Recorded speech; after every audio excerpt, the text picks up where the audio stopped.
G'day cobbers, welcome back to the bush. In this video we'll be checking out how you can fit shockers to your car. How to get the right size shockers, first time, every time. We won't be talking about compression and rebound because that's beyond the scope of this video. However, if you want to get the maximum amount of flex and the maximum amount of tuck, this is a video for you. Let's get into it. The first thing we have to do when we're fitting new shocks is to check the open length. And the way we do that is to jack up the vehicle using the high lift until the coil is no longer captured. Now I've already removed the shock from that, so let's jack it up.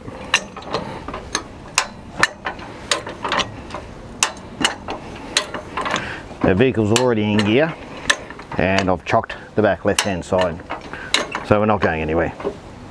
It's a part time, so I don't need to lock the center differential because there is none.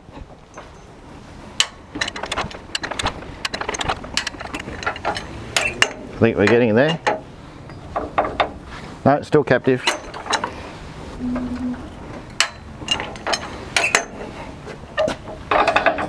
As you can see, the coil is no longer captive. But we actually want the coil to be captive, so I've lowered it down a little bit. As you can see, it's now not jumping around. So that'll be our open length.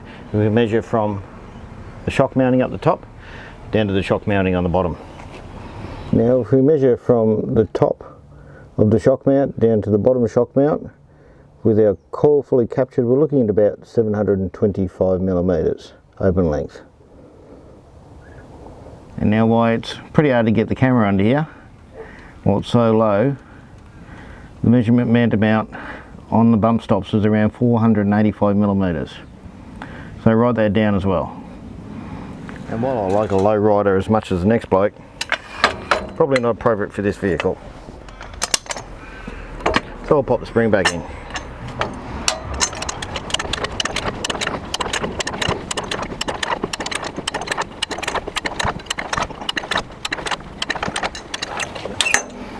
It's probably enough.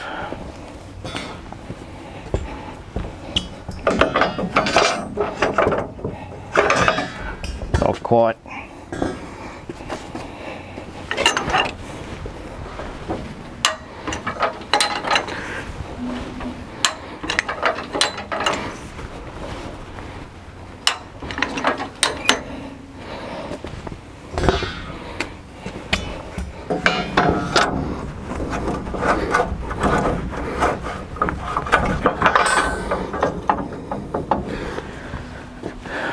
Now we've got the spring back in, let's seat the spring.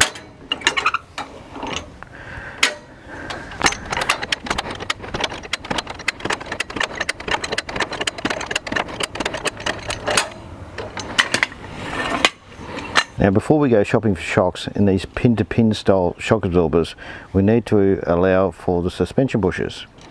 And these are roughly about 25 mil, and don't forget they'll be a little bit compressed when they're under compression and tightened up. So take about 50 mil off your open length before go shopping for your open lengths on the shocks.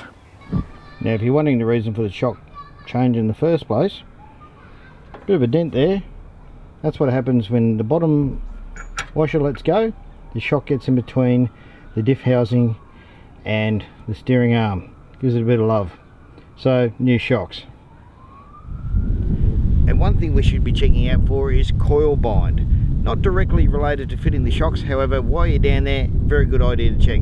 So what you do is you get your suspension, you take out the shocker and you compress the spring using a ratchet strap usually until you're sitting on the bump stop, and then check that the coils, the individual coils in the spring, aren't sitting on top of each other into a hard packed steel unit, because that will make quick work of your coil spring. You'll need to put in bump stop spacers.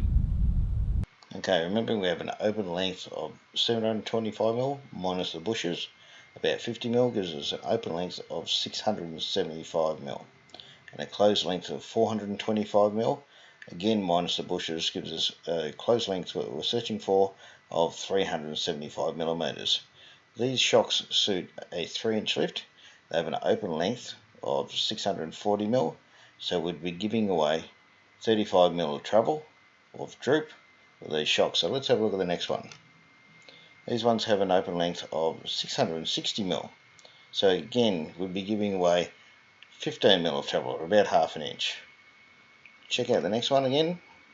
That has an open length of 690mm. So in this situation, our coil would miss out on being captive by 15mm, or about 1/2 inch.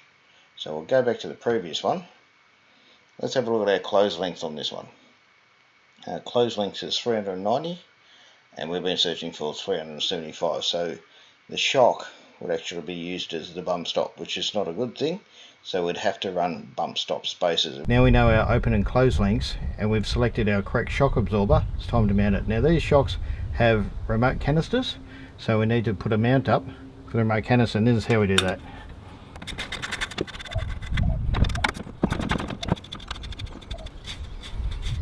Now that back bolt off.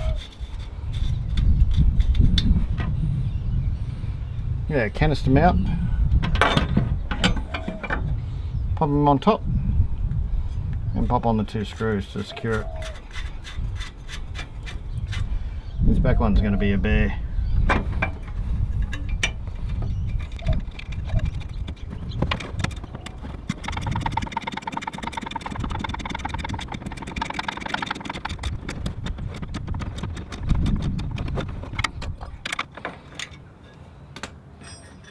Onto our front one.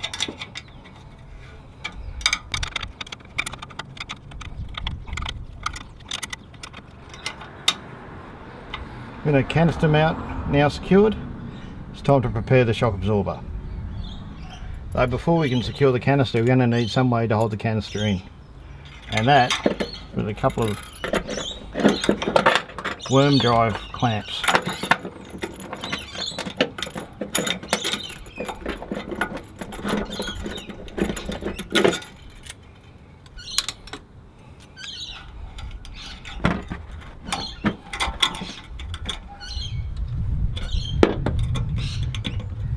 We just start doing them up just a little bit, just a little bit.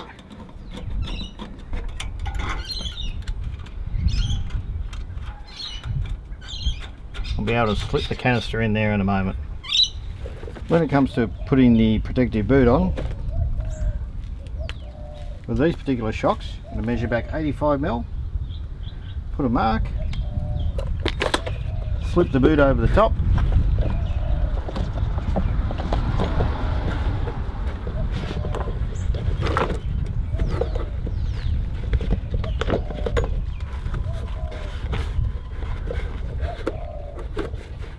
drag the end of the boot up to your mark there, and grab some zip ties and zip tie it on.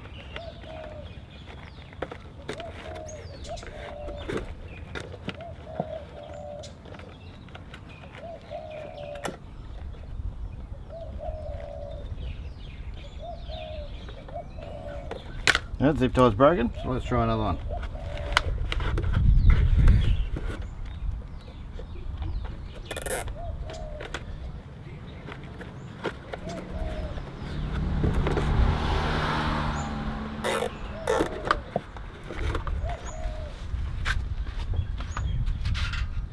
Now we've got a first zip tie there, let's put a second one in there to secure it up.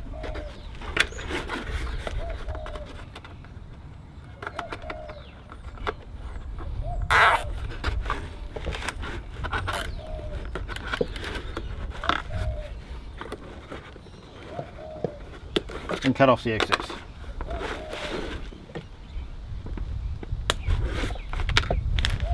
Righto, one more step before we can put it in. Now if you're anything like me and using a long travel shock, you're going to have to compress it before you can fit it in. So put your rubbers on and use your high lift jack. Give you a few inches of compression.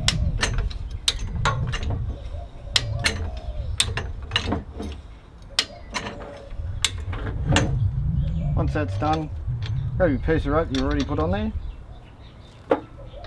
secure around the top rubbers,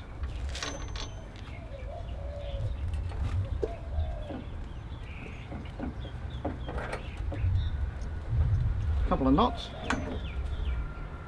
When you let the tension of the high lift jack, of course the tension is going to come onto your piece of rope, and you'll be able to install it reasonably easily. Be mindful of the fact that you will have to get the rope out afterwards.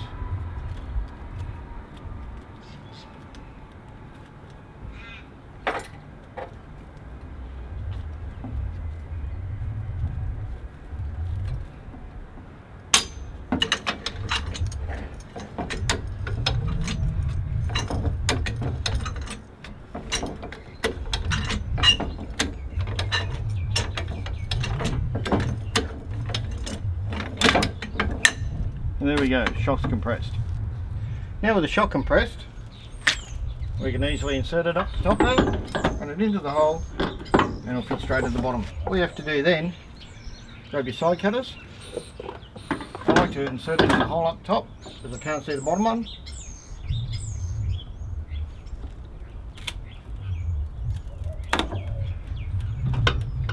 And cut the rope,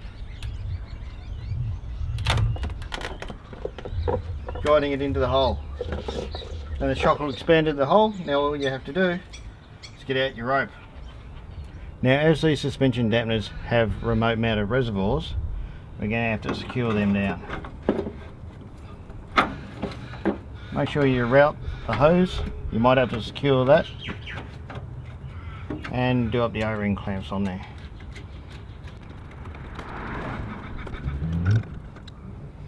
With those tightened up, we're going to have to lower the vehicle first on the wheels before we can put the bolts at the top and the bottom. So we've jacked it up off the ground, and our shocker is at maximum extension.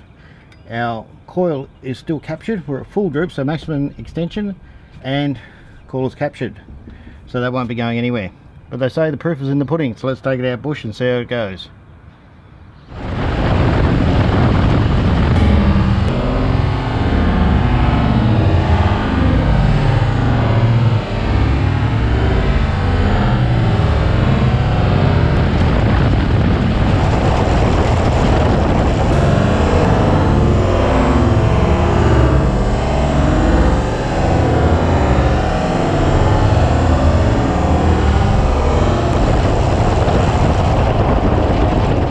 What an unbelievable difference the shocks have made to the ride quality of the 80.